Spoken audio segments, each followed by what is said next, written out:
ओम नमो भगवते वासुदेवाय। आप सभी का हमारे YouTube चैनल पर हार्दिक स्वागत है। भाद्रपद महीने के शुक्ल पक्ष की एकादशी को परिवर्तनीय एकादशी कहते हैं। इसे डोल ग्यारस के नाम से भी जाना जाता है। कहा जाता है कि इस दिन भगवान श्री हरि शयन शैया पर सोते हुए करवट लेते हैं, इसलिए इसे परिवर्तनीय एकादशी कहते हैं। इस दिन भगवान श्री हरि के वामन रूप की पूजा की जाती है। इस एकादशी के विषय में ऐसा भी कहा जाता है कि इसी दिन मैया यशोदा ने भगवान श्री कृष्ण के वस्त्र धोए थे। उनके जन्म के बाद पहली बार उनके वस्त्र धोए थे, इसलिए इस एकादशी को जल झूलनी एकादशी भी कहा जाता है। आज आप रसपान करने वाले हैं परिवर्तनीय एकादशी की कथा का। धर्मराज युधिष्ठिर ने एक बार भगवान श्री कृष्ण से कहा, हे भगवान, भाद्रपद शुक्ल एकादशी का क्या नाम है, इसकी विधि और इसका महात्म्य कृपा करके वर्णन कीजिए। तब भगवान श्री कृष्ण कहने लगे कि इस पुण्य स्वर्ग और मोक्ष को देने वाली तथा सभी पापों का नाश करने वाली उत्तम वामन एकादशी का महात्म्य मैं तुमसे कहता हूँ, तुम ध्यान पूर्वक सुनो। यह परिवर्तनीय एकादशी अर्थात पद्मा एकादशी भी कहलाती है। इसका यज्ञ करने से वाजपेय यज्ञ का फल मिलता है। पापियों के पाप का नाश करने के लिए इससे बढ़कर इस घोर कलयुग में कोई दूसरा उपाय नहीं है। धर्मराज, जो मनुष्य इस एकादशी के दिन वामन रूप की पूजा करता है, उससे तीनों लोक पूजे जाते हैं।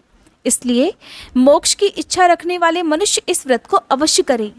जो कमल नयन भगवान का कमल से पूजन करते हैं, वे अवश्य ही भगवान के समीप जाते हैं। जिसने भाद्रपद शुक्ल एकादशी को व्रत और पूजन किया, उसने ब्रह्मा विष्णु सहित तीनों लोकों का पूजन कर लिया। इसलिए हरिवासर अर्थात एकादशी का व्रत अवश्य करना चाहिए। क्योंकि इस एकादशी को भगवान करवट लेते हैं, इसलिए इसको परिवर्तनीय एकादशी भी कहते हैं। भगवान के वचन सुनकर धर्मराज युधिष्ठिर बोले कि भगवान, मुझे तो संदेह हो रहा है कि आप किस प्रकार सोते और करवट लेते हैं और किस तरह राजा बलि को आपने बांधा और वामन रूप धरकर क्या क्या लीलाएं की। चातुर्मास के व्रत की विधि क्या है और आपके शयन करने पर मनुष्य का क्या कर्तव्य है, सो आप मुझसे विस्तार पूर्वक बताइए। तब भगवान कृष्ण इस प्रकार कहने लगे कि हे राजन, अब आप सभी पापों को नष्ट करने वाली इस कथा का श्रवण कीजिए। त्रेता युग में बलि नामक एक दैत्य था। वह मेरा परम भक्त था। तरह तरह के उपायों से, वेद सूक्तों से वह मेरा पूजन किया करता था। नित्य ही ब्राह्मणों का पूजन और यज्ञ के आयोजन भी करता। लेकिन इंद्र से द्वेष के कारण उसने इंद्रलोक और सभी देवताओं को जीत लिया। इस कारण एक बार सभी देवता एकत्रित होकर बहुत सोच विचार कर भगवान के पास गए। बृहस्पति जी सहित इंद्रादि देवता भगवान विष्णु के निकट जाकर और नतमस्तक होकर वेद मंत्रों द्वारा भगवान का पूजन और स्तुति करने लगे। तब श्री हरि ने अर्थात मैंने वामन रूप धरकर 5वां अवतार लिया और फिर अत्यंत तेजस्वी रूप से राजा बलि को जीत लिया। भगवान के ऐसे वचन सुनकर धर्मराज बोले कि हे जनार्दन, आपने वामन रूप धारण करके उस महाबली दैत्य को किस प्रकार जीता। तब श्री कृष्ण कहने लगे, मैंने वामन रूपधारी अर्थात ब्रह्मचारी रूप धरकर बलि से 3 पग भूमि की याचना करते हुए कहा कि ये मुझको 3 लोकों के समान है और हे राजन, ये तुम्हें अवश्य ही देना होगा। राजा बलि ने इसे तुच्छ याचना समझकर 3 पग भूमि का संकल्प मुझे दे दिया। क्योंकि मेरा रूप बहुत छोटा था, इस कारण उसने सोचा कि मैं अपने 3 पग में भला कितनी भूमि नाप पाऊंगा।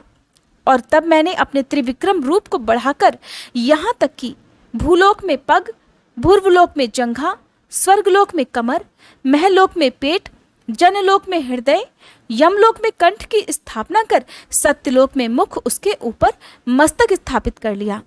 सूर्य चंद्रमा आदि सभी ग्रह, गण, योग, नक्षत्र, इंद्रादि देवता और शेष आदि सब नाग गणों ने विविध प्रकार से वेद सूक्तों से प्रार्थना की। तब मैंने राजा बलि का हाथ पकड़कर कहा था कि हे राजन, एक पग से पृथ्वी, दूसरे से तो स्वर्गलोक पूर्ण हो गए, अब मैं भला अपना तीसरा पग कहाँ रखूं। तब बलि ने इस माया को देखकर अपना सिर झुका लिया और तब मैंने अपना पैर उसके मस्तक पर रख दिया, जिससे मेरा वह भक्त पाताल लोक को चला गया।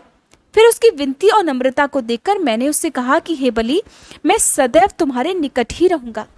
विरोचित पुत्र बलि से कहने पर भाद्रपद शुक्ल एकादशी के दिन बलि के आश्रम पर मेरी मूर्ति की स्थापना हुई।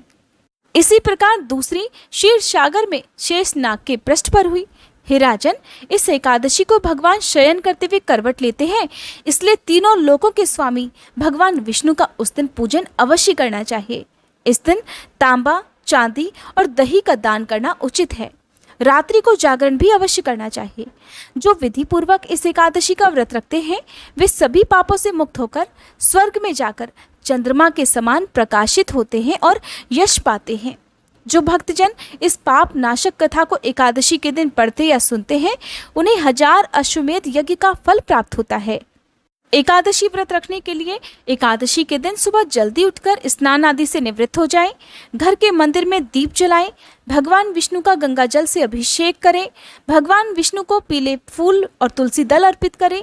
अगर संभव हो तो इस दिन उपवास भी रखें, भगवान की आरती करें, व्रत की कथा पढ़ें पढ़ाएं, भगवान को भोग लगाएं और ध्यान रखें कि इस दिन भगवान को सिर्फ सात्विक चीज़ों का ही भोग लगाया जाता है। भोग में तुलसी दल जरूर शामिल करें, क्योंकि ऐसी मान्यता है कि बिना तुलसी दल के भगवान अपना भोग स्वीकार नहीं करते हैं। साथ ही इस दिन भगवान विष्णु के साथ साथ माँ लक्ष्मी जी का पूजन भी अवश्य करें और इस दिन सारा दिन समर्पित मन से भगवान का ध्यान करना चाहिए। एकादशी का व्रत रखने से जीवन में आने वाली सारी बाधाएं दूर हो जाती हैं। एकादशी का व्रत एकादशी के एक दिन पहले सूर्यास्त से शुरू होकर एकादशी के अगले दिन सूर्योदय के बाद तक रखा जाता है। पारण के शुभ मुहूर्त में ही व्रत का पारण करने पर व्रत का फल मिलता है। कहा जाता है कि इस दिन भगवान विष्णु के वामन अवतार की पूजा की जाती है। इस दिन राजा बलि से भगवान विष्णु ने वामन रूप में उसका सब कुछ दान में मांग लिया था। उसकी भक्ति से प्रसन्न होकर अपनी प्रतिमा भगवान विष्णु ने उसे सौंप दी थी। इस वजह से इसे वामन ग्यारस भी कहते हैं और इस व्रत के प्रभाव से 1000 वाजपेयी यज्ञ के फल की प्राप्ति होती है। भगवान विष्णु की पूजा के लिए आपको आवश्यक पूजन सामग्री जो चाहिए वो है भगवान विष्णु जी की मूर्ति या प्रतिमा, तुलसी दल, पंचामृत, नारियल, चंदन, सुपारी, भोग, पीले पुष्प, मौसमी फल, लौंग, धूप, दीप और घी। इन सभी सामग्री के साथ एकादशी के दिन विधिवत भगवान विष्णु का पूजन अर्चन करना चाहिए। ये थी एकादशी व्रत की कथा। उम्मीद करती हूँ ये कथा आपको पसंद आई होगी। अगर आप तिथि और शुभ मुहूर्त के बारे में जानना चाहते हैं या परिवर्तनीय एकादशी की पूजा विधि के बारे में जानना चाहते हैं तो इसकी अलग से वीडियो हमारे चैनल पर अपलोडेड है।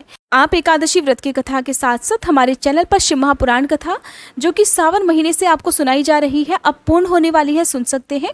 और भागवत कथा भी हमारे चैनल पर हर दिन सुनाई जाती है। अगर आपने इन कथाओं को नहीं सुना है तो प्लीज़ एक बार आप जरूर सुनिएगा। वीडियो अच्छी लगी हो तो प्लीज़ वीडियो को लाइक करना मत भूलिएगा।